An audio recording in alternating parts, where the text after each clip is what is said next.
have to follow that up? Wow. I have a problem. I just can't get enough of what God is doing through this capital campaign. The testimonies we have heard over the past few weeks of how God is working in people's lives, the deeper relationships people are forming with him, I just can't take it.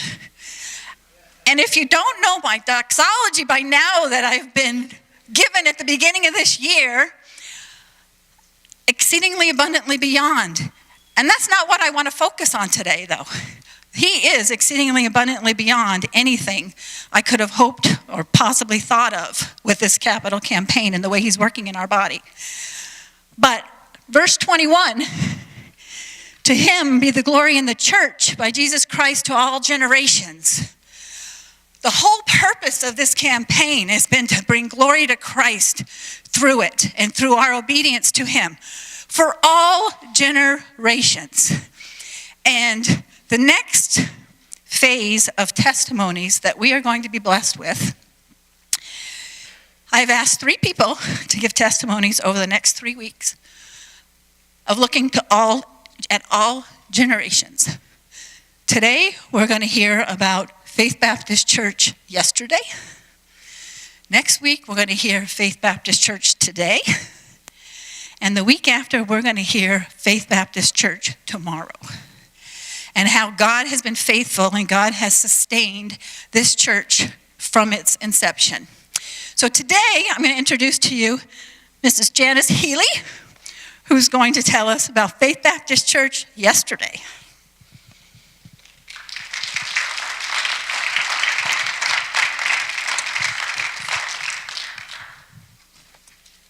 Good morning. Today, I just want to take a few minutes to tell you some of Faith Baptist Church's history. And this church started as a church plant with members from Green Meadow Baptist Church in North Kingstown, following a layman's crusade led by Reverend Frank Chase. He became their first pastor. The families began meeting in homes, but later moved to the 17th floor of the Biltmore Hotel in Providence. The church was constituted several months later, fulfilling the vision of the first of many church plants that hopefully would grow out of this new work of the Lord's. Reverend Marion Hayes became the new pastor in 1968. Joe and I joined the church in 1972.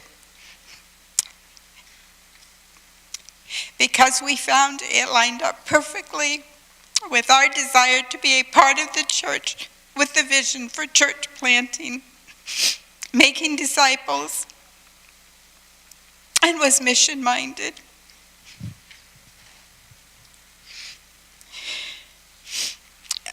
It was very much like our California church.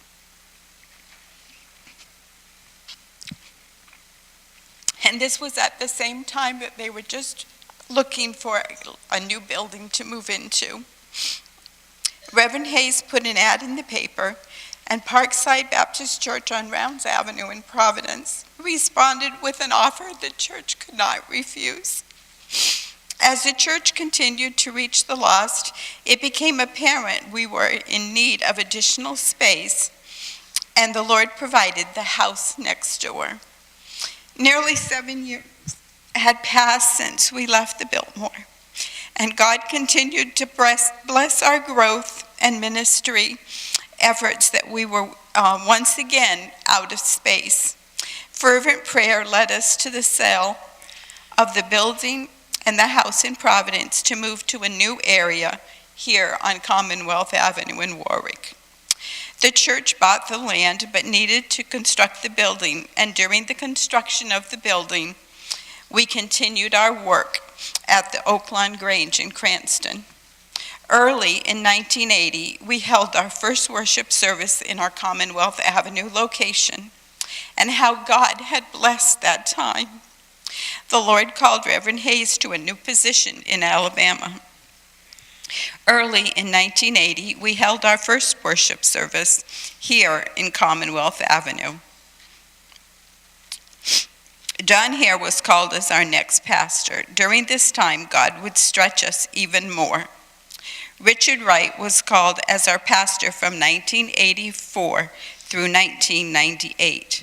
And during this time, the church flourished, and 3 different opportunities presented itself for the possibility of church plants. The first in Woonsocket, then later in New Hampshire, and finally in Wakefield. Unfortunately, roots could not be established for various reasons, and members returned to faith. During this time, faith members were able to assist with some struggling associational plants in North Smithfield and Providence in various ways. The Providence Church continues to this day.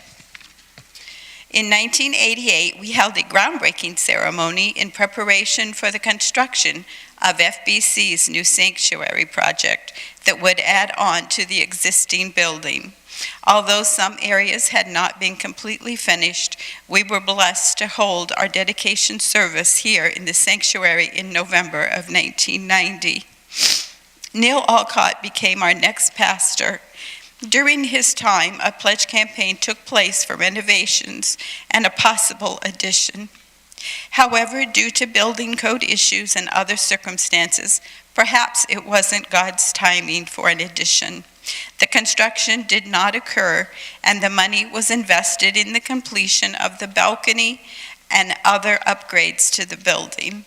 This was a very sad time in the life of FBC, as conflict created a split in our congregation, which left many hurts and pains inside each of us. Pastor Alcott resigned not long after the split and took a position in a church in Pennsylvania. I'm sorry, I need just a minute.